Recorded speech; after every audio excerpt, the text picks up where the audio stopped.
Welcome to జై స్వరాజ్య world TV Suryapet. ప్రస్తుతం మనము సూర్యాపేటలో ఉన్నాము.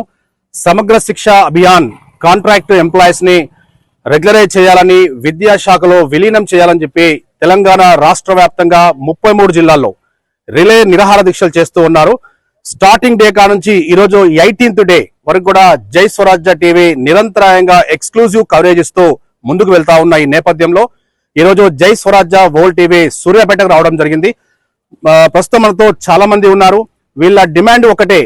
గత ప్రభుత్వంలో అంటే గతంలో పిసిసి అధ్యక్ష హోదాలో ఉన్నటువంటి రేవంత్ రెడ్డి గారు ప్రస్తుతం ముఖ్యమంత్రి, మా ప్రభుత్వము అధికారంలోకి వస్తే మీ సమస్యలు పరిష్కరిస్తాము, విద్యాశాఖలో విలీనం చేస్తాము, జస్ట్ టీ తాగేలోపే మీ సమస్యలు అనేవి పరిష్కారం అవుతాయని చెప్పి గతంలో ఇచ్చిన ప్రమాణాన్ని మీరు నిలబెట్టుకోవాలని చెప్పి ఇక్కడ సమగ్ర శిక్ష అభియాన్ కాంట్రాక్ట్ ఎంప్లాయీస్ తెలంగాణ రాష్ట్ర వ్యాప్తంగా ముక్త కంఠంతో వారి యొక్క గళాన్ని వినిపిస్తూ సమ్మె బాటలో ముందు కొనసాగుతూ ఉన్నారు. మరి దీనికి సంబంధించి చాలా మంది కాంట్రాక్ట్ ఎంప్లాయీస్ మనతో ఉన్నారు.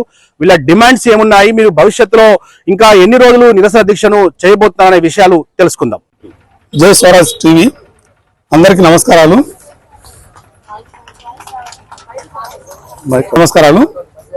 ముఖ్యంగా ఈరోజు మరి 18వ రోజు సర్వశిక్షా అభియాన్ ఉద్యోగులందరూ కూడా సమ్మె చేయడం జరుగుతుంటుంది.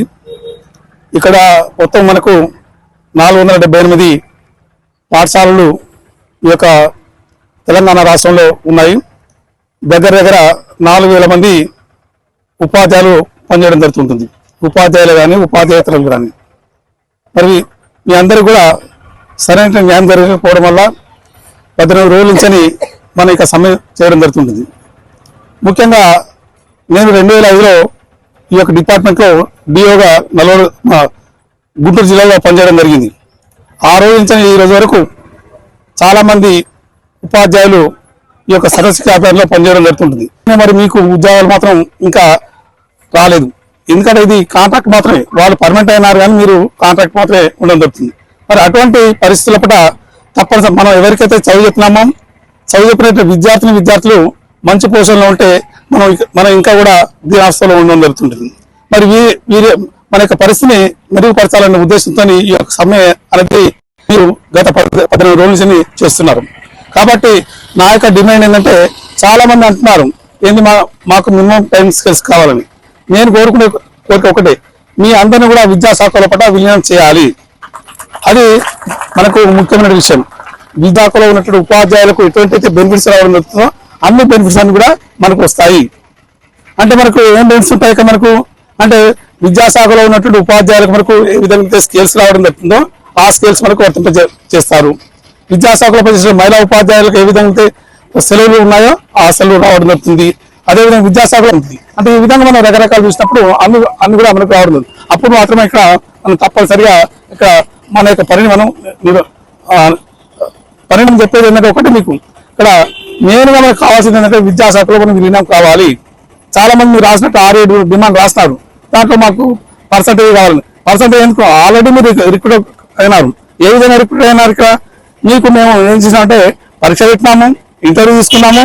అదేవిధంగా మనకు ఇంటర్వ్యూ తీసుకుంటే డెమో ద్వారా మేము సెలెక్ట్ చేసుకోవడం జరిగింది. కాబట్టి ఈ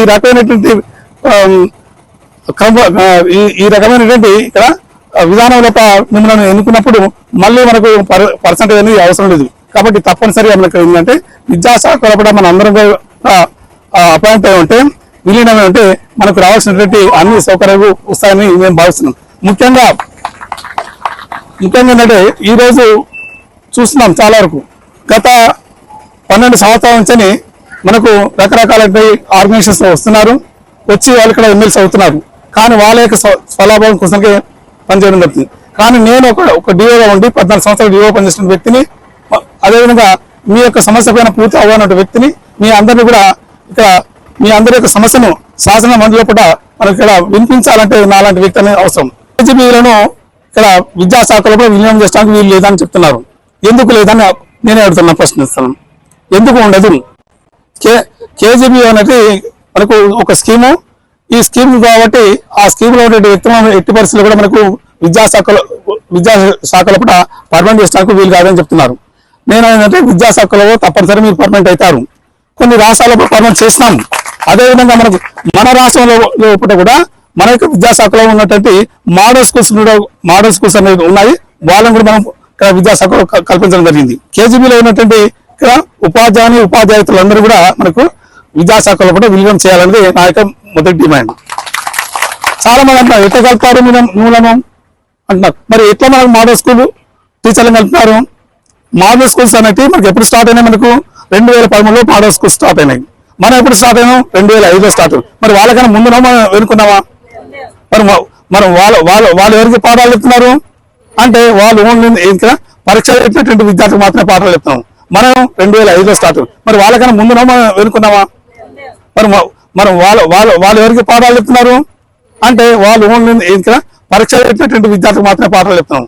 మనం ఎవరు చెప్తాము అంటే ఓన్లీ బాలికలకు మాత్రమే. ఇక్కడ వాళ్ళకి ఎటువంటి కూడా మన పరీక్ష ఉన్నటువంటి విద్యార్థులకు మాత్రమే పాఠం చెప్తున్నాం. అంటే వాళ్ళకన్నా మనం మెరుగైనటువంటి విద్యను మనం అందిస్తున్నాం. మనల్ని విలీనం చేయకుండా మోడల్ స్కూల్ వాళ్ళని చేస్తున్నారు. మరి ఇదే న్యాయం అంటే ఇటువంటి విషయాల మీద శాసన మండలిలో ఇప్పుడు మాట్లాడాలంటే తప్పనిసరిగా ఇక్కడ తెలిసినటువంటి వ్యక్తి అవసరం. నేను 14 సంవత్సరాలు పనిచేస్తాను డిఓగా. 1 సంవత్సరంగా 2 సంవత్సరాలు 14 సంవత్సరాలు గుంటూరులో పనిచేస్తాను, కృష్ణా డిస్ట్రిక్ట్లో పనిచేస్తాను, వరంగల్ పనిచేస్తాను, అదేవిధంగా నల్గొండలో పనిచేస్తాను, మహబూబ్నగర్లో పనిచేస్తాను. ఆఖరికి డైరెక్టర్ ఆఫ్ స్కూల్ ఎడ్యుకేషన్ లో డిప్యూటీ డైరెక్టర్ పనిచేస్తాను. అంటే ఈ యొక్క సమస్య మీద మీ సమస్యల మీద పూర్తి అవగాహన వ్యక్తిని మీరు చాలా రాస్తున్నారు. రెగ్యులరైజ్ చేయాలి. ఈ రెగ్యులర్ అనేది మనకు అవసరమే. ఎప్పుడో మనకు రెగ్యులేషన్ అవసరం. ఇక్కడ మనం విద్యాశాఖలో మనం విలీనం అయినప్పుడు మాత్రం మనకి ఎన్ని రకాలైతే ఇక్కడ అవసరాలు ఉన్నాయో అన్ని అవసరాలు చేయడం జరుగుతుంది. ముఖ్యంగా ఇంకోటి చెప్తున్నాను. ఇంకోటి ఏంటంటే మన పాఠశాలలు మన రాష్ట్రంలో కూడా 2 రకాల పాఠశాలలు ఉన్నాయి. ఒకటి ఏంటి ఇక్కడ 9:30 నుంచి 4:30 వరకు రేటు పాఠశాలలు, రెండోది రెసిడెన్షియల్ పాఠశాలలు. మరి మీరు ఏ కోవకు వస్తారు? ఇక్కడ మనం రెసిడెన్షియల్ స్కూల్లో ఉన్నటువంటి ఉపాధ్యాయులకు ఉపాధ్యాయేతరులకు ఎటువంటి అయితే వేతనాలు ఇస్తున్నారో, ఎటువంటి అయితే అవకాశాలు కల్పిస్తున్నారో గవర్నమెంట్ అటువంటి అవకాశాలు కల్పించాలన్నది మన యొక్క మొదటి డిమాండ్. ఏంటి ఇక్కడ రెసిడెన్షియల్ పాఠశాలలు మన జిల్లాలో దగ్గర 1000 రెసిడెన్షియల్ పాఠశాలలు ఉన్నాయి. 1 కాదు 2 కాదు 1000 ఉన్నాయి. ఆ 1000 పాఠశాలకు కల్పించేటువంటి ఉద్యోగాలు కల్పించేటువంటి ప్రతి అవకాశం కూడా కేజీబీలో ఉన్నటువంటి ఉపాధ్యాయులకు కావాలన్నది మన యొక్క డిమాండ్. ఇది మనకు అవసరం. నేను శాసనమండలి మీ యొక్క గలాన్ని ఇప్పించి తప్పనిసరిగా మళ్ళీ 6 నెలల పట్ల మీ అందరూ కూడా విద్యాశాఖలో విలీనం చేసేట్టు నేను ప్రయత్నం చేస్తానని మాటిస్తూ మీ అందరూ కూడా సెలవు ఇస్తున్నాను. Thank you.